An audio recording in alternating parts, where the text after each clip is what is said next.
Dans la partie creuse de nos os se trouve un corps spongieux appelé moelle osseuse. C'est là que nos cellules souches sont produites. Les cellules souches sont des cellules immatures qui se différencient ensuite en diverses cellules sanguines.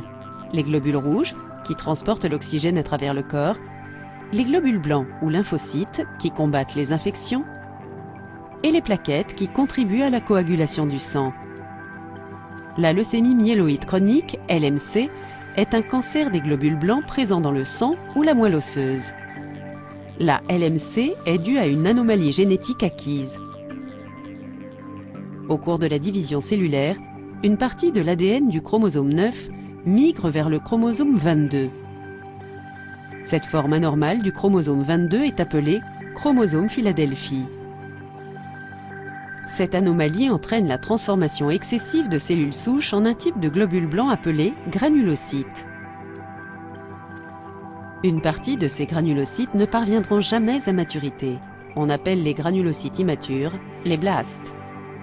À mesure que les granulocytes cancéreux et les blastes se multiplient dans le sang et la moelle osseuse, le nombre de globules blancs, de globules rouges et de plaquettes diminue.